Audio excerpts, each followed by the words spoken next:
இயேசுவை நேசிப்பவர்கள் பைபிளை வாசிப்பார்கள். இந்த சேனலை பின்பற்றினால் ஓராண்டில் வேதாகமத்தை வாசித்து முடித்து விடலாம். ஃபாலோ பண்ணுங்க, சப்ஸ்கிரைப் பண்ணுங்க. அப்போஸ்தலனாகிய பவுல் ரோமாபுரியாருக்கு எழுதின நிருபம் 8ஆம் அதிகாரம். ஆனபடியால் கிறிஸ்து இயேசுவுக்கு உட்பட்டவர்களாயிருந்து மாம்சத்தின்படி நடவாமல் ஆவியின்படியே நடக்கிறவர்களுக்கு ஆக்கின தீர்ப்பில்லை. கிறிஸ்து இயேசுவினாலே ஜீவனுடைய ஆவியின் பிரமாணம் என்னை பாவம் மரணம் என்பவைகளின் பிரமாணத்திலிருந்து விடுதலையாக்கிற்றே. அதெப்படியெனில் மாம்சத்தினாலே பலவீனமாயிருந்த நியாய பிரமாணம் செய்யக்கூடாததே தேவனே செய்யும்படிக்கு தம்முடைய குமாரனை பாவ மாம்சத்தின் சாயலாகவும் பாவத்தை போக்கும் பலியாகவும் அனுப்பி மாம்சத்திலே பாவத்தை ஆக்கினைக்குள்ளாக தீர்த்தார். மாம்சத்தின்படி நடவாமல் ஆவியின்படி நடக்கிற நம்மிடத்தில் நியாயப்பிரமாணத்தின் நீதி நிறைவேறும்படிக்கே அப்படி செய்தார்.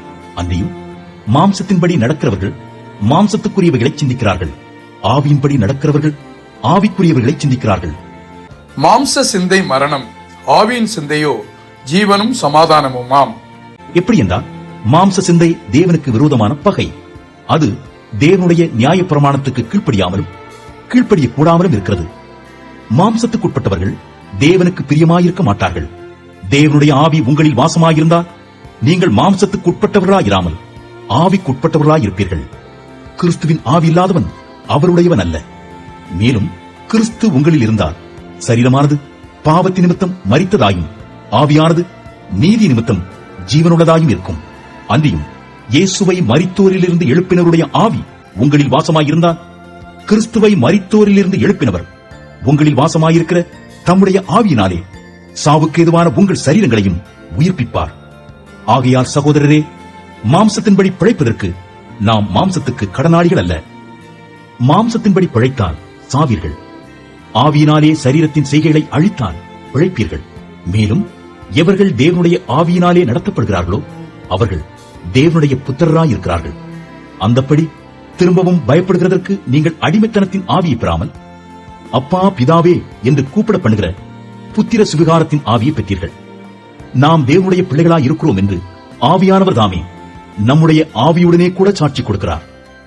நாம் பிள்ளைகளானா சுதந்திரரும் ஆமே, தேவனுடைய சுதந்திரரும் கிறிஸ்துவுக்கு உடன் சுதந்திரரும் ஆமே. கிறிஸ்துவுடனே கூட நாம் மகிமைப்படும்படிக்கு அவருடனே கூட பாடுபட்டால் அப்படியாகும். ஆதலால் இக்காலத்து பாடுகள் இனி நம்மிடத்தில் வெளிப்படும் மகிமைக்கு ஒப்பிடத்தக்கவைகள் அல்லவென்று எண்ணுகிறேன். மேலும் தேவனுடைய புத்திரர் வெளிப்படுவதற்கு சிருஷ்டியானது மிகுந்த ஆவலோடே காத்துக் கொண்டிருக்கிறது. அதேனென்றால் சிருஷ்டியானது அழிவுக்குரிய அடிமைத்தனத்தினின்று விடுதலையாக்கப்பட்டு தேவனுடைய பிள்ளைகளுக்குரிய மகிமையான சுயாதீனத்தை பெற்றுக் கொள்ளும் என்கிற நம்பிக்கையோட அந்த சிருஷ்டியானது சுய இஷ்டத்தினாலே அல்ல, கீழ்ப்படுத்தினவராலேயே மாயைக்கு கீழ்ப்பட்டிருக்கிறது. ஆகையால் நமக்கு தெரிந்திருக்கிறபடி இதுவரைக்கும் சர்வ சிருஷ்டியும் ஏகமாய் தவித்து பிரசவ வேதனைப்படுகிறது. அதுவுமல்லாமல் ஆவியின் முதற் பலன்களை பெற்ற நாமும் கூட நம்முடைய சரீர மீட்பாகிய புத்திர சுவிகாரம் வருகிறதற்கு காத்திருந்து நமக்குள்ளே தவிக்கிறோம். அந்த நம்பிக்கையினாலே நாம் ரட்சிக்கப்பட்டிருக்கிறோம். காணப்படுகிறதை நம்புகிறது நம்பிக்கை அல்ல.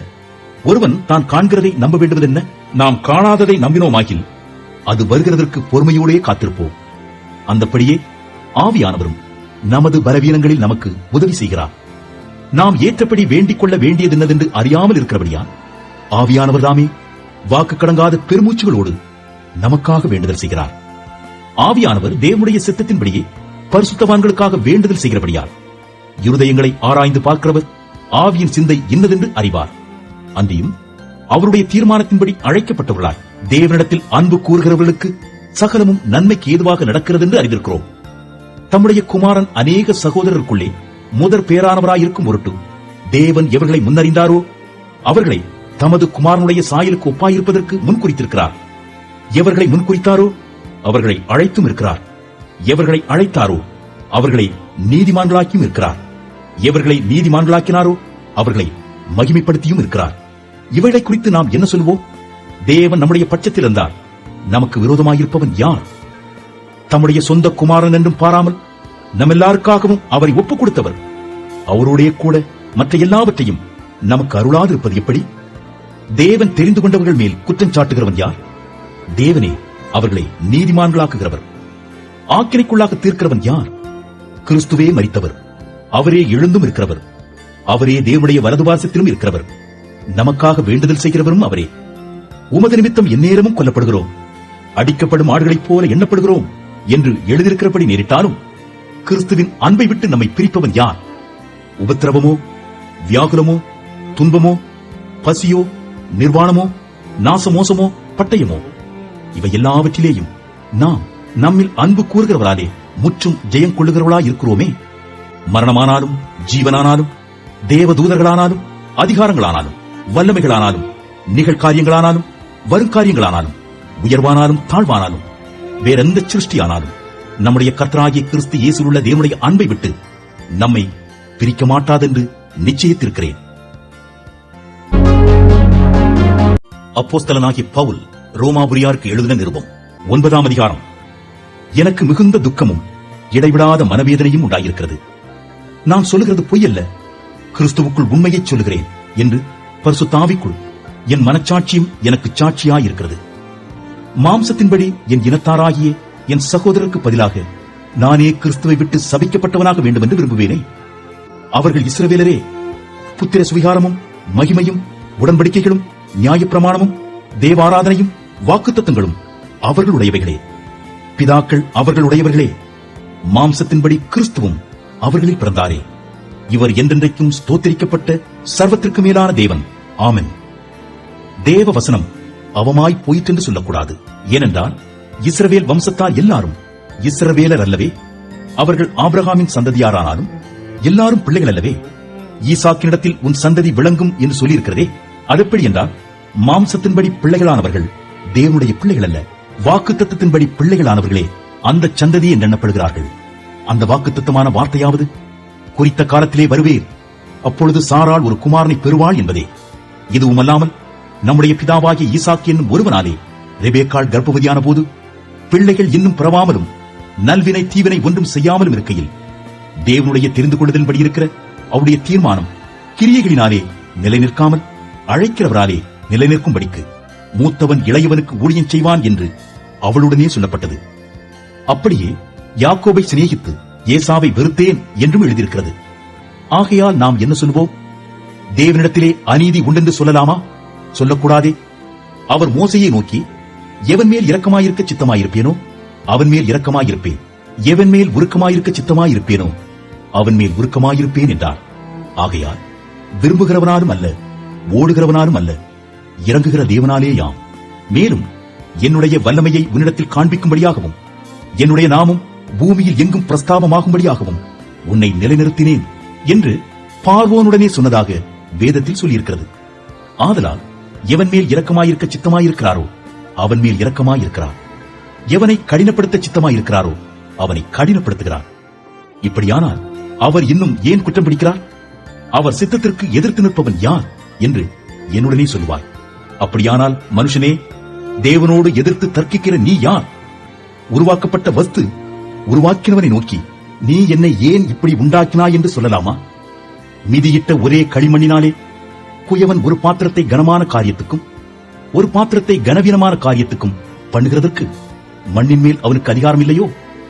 தேவன் தமது கோபத்தை காண்பிக்கவும் தமது வல்லமையை தெரிவிக்கவும் தாம் மகிமைக்காக எத்தனமாக்கின கிருபாபாத்திரங்கள் மேல் தம்முடைய மகிமையின் ஐஸ்வர்யத்தை தெரியப்படுத்தவும் சித்தமாய் அழிவுக்கு எத்தனமாக்கப்பட்ட கோபாக்கினை பாத்திரங்கள் மேல் மிகவும் நீடிய சாந்தத்தோடே பொறுமையாயிருந்தாரானால் உனக்கென்ன?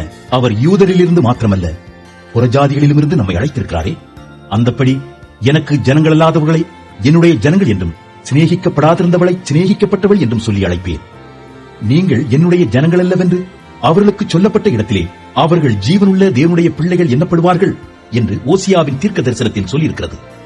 அல்லாமலும் இஸ்ரவேல் புத்திரருடைய இலக்கம் சமுத்திரத்தின் மணலத்தனையாயிருந்தாலும் மீதியாயிருப்பவர்கள் மாத்திரம் ரட்சிக்கப்படுவார்கள் என்றும் அவர் நீதியோடே சீக்கிரமாய் தம்முடைய காரியத்தை நிறைவேற்றுவார், கர்த்தர் பூமியிலே சீக்கிரமாகவே காரியத்தை நிறைவேற்றி முடிப்பார் என்றும் ஏசாயா இஸ்ரவேலரை குறித்து சொல்லுகிறார்.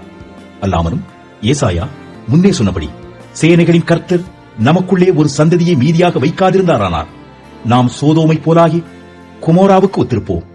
இப்படி இருக்க நாம் என்ன சொல்லுவோம்? நீதியை தேடாத புறஜாதியார் நீதியை அடைந்தார்கள், அது விசுவாசத்தினாலாகும் நீதியே. நீதி பிரமாணத்தை தேடின இஸ்ரவேலரோ நீதி பிரமாணத்தை அடையவில்லை. எண்ணத்தினால் என்றால் அவர்கள் விசுவாசத்தினாலே அதை தேடாமல் நியாயப்பிரமாணத்தின் கிரியைகளினாலே தேடினபடியால் அதை அடையவில்லை. இடறுதற்கான கல்லில் இடறினார்கள். இதோ இடறுதற்கான கல்லையும் தவறுதற்கான கண்மலையையும் சீயோனில் வைக்கிறேன். அவரிடத்தில் விசுவாசமாயிருப்பவன் எவனோ அவன் வெட்கப்படுவதில்லை என்று எழுதியிருக்கிறபடி ஆயிற்று. அப்போஸ்தலனாகிய பவுல் ரோமாபுரியாருக்கு எழுதின நிருபம் 10ஆம் அதிகாரம். சகோதரரே, இஸ்ரவேலர் ரட்சிக்கப்பட வேண்டும் என்பதே என் இருதயத்தின் விருப்பமும் நான் தேவனை நோக்கி செய்யும் விண்ணப்பமுமாயிருக்கிறது. தேவனை பற்றி அவர்களுக்கு வைராக்கியம் உண்டென்று அவர்களை குறித்து சாட்சி சொல்கிறேன். ஆகிலும் அது அறிவுக்கேற்ற வைராக்கியம் அல்ல. எப்படி என்றால், அவர்கள் தேவ நீதியை அறியாமல் தங்கள் சுய நீதியை நிலைநிறுத்த தேடுகிறபடியால் தேவ நீதிக்கு கீழ்ப்படியாதிருக்கிறார்கள். விசுவாசிக்கிற எவனுக்கும் நீதி உண்டாகும்படியாக கிறிஸ்து நியாயப்பிரமாணத்தின் முடிவாயிருக்கிறார். மோசே நியாயப்பிரமாணத்தினாலாகும் நீதியை குறித்து இவைகளைச் செய்கிற மனுஷன் இவைகளால் பிழைப்பான் என்று எழுதியிருக்கிறார். விசுவாசத்தினாலாகும் நீதியானது கிறிஸ்துவை இறங்கி வரப்பண்ணும்படி பரலோகத்துக்கு ஏறுகிறவன் யார்? அல்லது கிறிஸ்துவை மரித்தோரிலிருந்து ஏறி வரப்பண்ணும்படி பாதாளத்துக்கு இறங்குகிறவன் யார் என்று உன் உள்ளத்திலே சொல்லாதிருப்பாயாக என்று சொல்லுகிறதுமன்றி, இந்த வார்த்தை உனக்கு சமீபமாய் உன் வாயிலும் உன் இருதயத்திலும் இருக்கிறது என்றும் சொல்லுகிறது. இந்த வார்த்தை நாங்கள் பிரசங்கிக்கிற விசுவாசத்தின் வார்த்தையே. என்னவென்றால், கர்த்தராகிய இயேசுவை நீ உன் வாயினாலே அறிக்கையிட்டு தேவன் அவரை மரித்தோரிலிருந்து எழுப்பினார் என்று உன் இருதயத்திலே விசுவாசித்தால் ரட்சிக்கப்படுவாய். நீதி உண்டாக இருதயத்திலே விசுவாசிக்கப்படும், ரட்சிப்பு உண்டாக வாயினாலே அறிக்கை பண்ணப்படும். அவரை விசுவாசிக்கிறவன் எவனோ அவன் வெட்கப்படுவதில்லை என்று வேதம் சொல்கிறது. யூதன் என்றும் கிரேக்கன் என்றும் வித்தியாசமே இல்லை.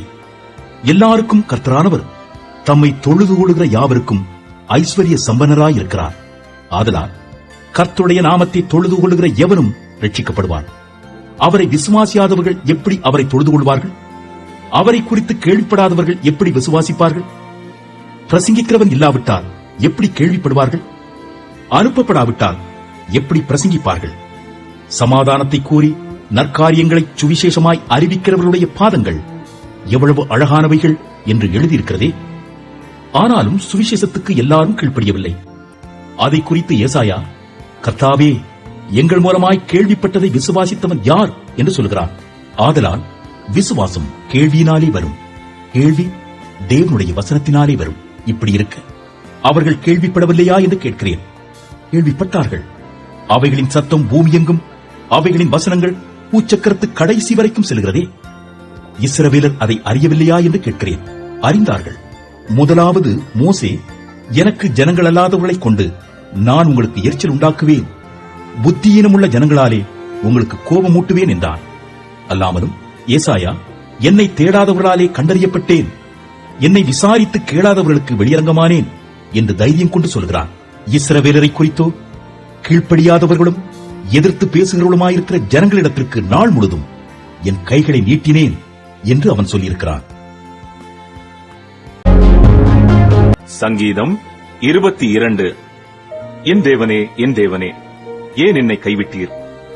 எனக்கு உதவி செய்யாமலும் நான் கதறிச் சொல்லும் வார்த்தைகளை கேளாமலும் ஏன் தூரமாயிருக்கிறீர்? என் தேவனே, நான் பகலிலே கூப்பிடுகிறேன், உத்தரவு கொடீர். இரவிலே கூப்பிடுகிறேன், எனக்கு அமைதல் இல்லை. இஸ்ரவேலின் துதிகளுக்குள் வாசமாயிருக்கிற தேவரீரே பரிசுத்தர். எங்கள் பிதாக்கள் உம்மிடத்தில் நம்பிக்கை வைத்தார்கள், நம்பின அவர்களை நீர் விடுவித்தீர். உம்மை நோக்கி கூப்பிட்டு தப்பினார்கள், உம்மை நம்பி வெட்கப்பட்டு போகாதிருந்தார்கள்.